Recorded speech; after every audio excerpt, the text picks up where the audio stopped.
One critical variable will significantly determine the outcome of the US-China geopolitical contest. Which society enjoys better governance? Governance is a widely used term, yet it is little understood. Most of the definitions are academic or abstract, so I prefer to use a layman's definition of governance. A society enjoys good governance when it improves the well-being of its people, especially the bottom 50%. Vice versa, a society enjoys bad governance when the livelihood of its people, especially the bottom 50%, deteriorates.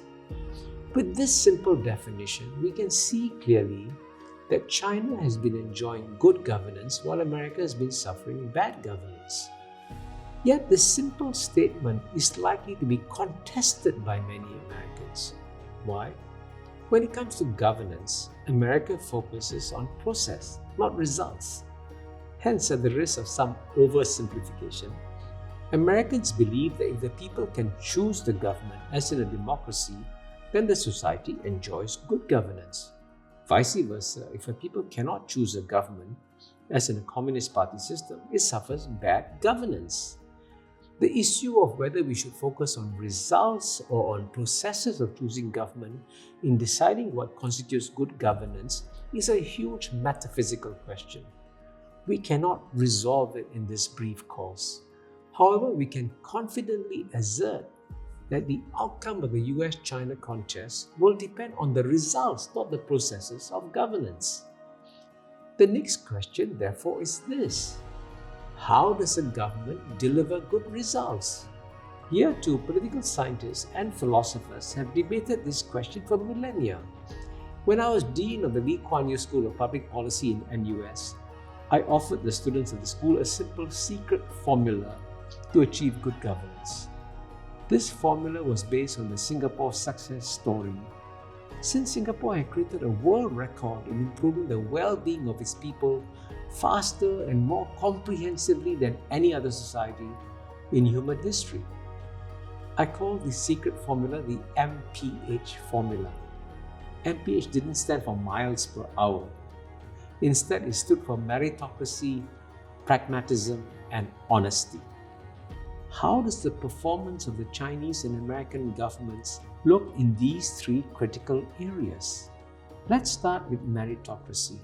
In a previous video, we discussed how China had developed one of the most meritocratic governments in the world. By contrast, the American government had gone in the opposite direction. Let me emphasize an important distinction here between government and society. American society is among the most meritocratic societies in the world. It attracts the best minds from around the world to lead in key institutions like corporations, witness Sundar Pichai of Google and Satya Nadella of Microsoft, and universities, witness Amartya Sen of Harvard and Paul Kennedy of Yale. Sadly, the American government doesn't attract the best minds. Why not? Many reasons. Firstly, since Ronald Reagan famously said, "Government is not the solution to our problem, government is the problem," the social prestige of working in government has diminished. Secondly, the salaries of government officials have fallen behind salaries in the private sector. Thirdly, unlike in the British system of government, where permanent civil servants have both the authority and autonomy to make decisions, the civil servants in America have little autonomy. The political appointees make most of the decisions. As a result, the best graduates of the leading universities do not work in government. Over time, the quality of mind of the permanent civil servants in America has gone down while it has gone up in China. The second area is pragmatism. The best definition of pragmatism is given by Deng Xiaoping. He said, "It doesn't matter if a cat is black or white. If it catches mice, it is a good cat." The Chinese are not ideologically hidebound. They will try whatever formula works. Hence, China's communist society could freely use some aspects of capitalism, something the former Soviet Union never contemplated. The Chinese leaders, like the leaders of the Meiji Restoration in Japan in the 1860s, whom we covered in China's Century of Humiliation, didn't hesitate to learn best practices from all over the world. Curiously, even though America still has the best universities of the world, few Americans believe that they can learn anything from the rest of the world. Since the Chinese government is more willing to learn from the world, it is more pragmatic and adaptable than the American government. Finally, the most critical variable is honesty. Which society is less corrupt? There is certainly corruption in China. However, as Francis Fukuyama observes, in China, for example, corruption seems to be pervasive, but the tax rate is lower and the service provision rate much higher than in, say, sub-Saharan Africa. On the surface, there's less corruption in America. Fewer officials take bribes. Yet corruption is also legal in America.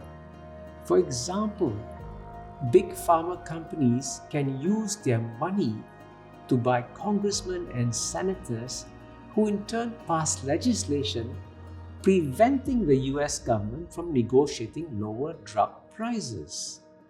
As a 2016 report in the New York Times puts it, drug makers have been getting their $2.3 billion worth in Washington, D.C. That is how much they have spent lobbying Congress over the last decade.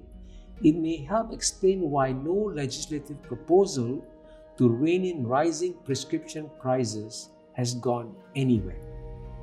Similarly, the US defense budget cannot be reduced even though America does not need many of the weapons it is purchasing.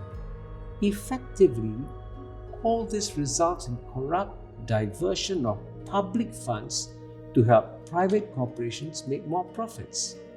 As a result, if legal corruption is included, there's greater diversion of public funds for corrupt purposes in America than in China. A plutocratic society is almost by definition a more corrupt society, since national resources are distributed to favor the top 1%, not the bottom 50%. Let me emphasize that we have barely scratched the surface in understanding the relative strengths and weaknesses of the governance institutions of China and America. Yet, even a quick review confirms that China enjoys better governance than America. The data on the relative improvements in the well-being of the bottom 50% confirms this. Yet, despite all this, it would be a mistake for China to underestimate America. In the final video of this week, we will discuss the extraordinary strengths of American society.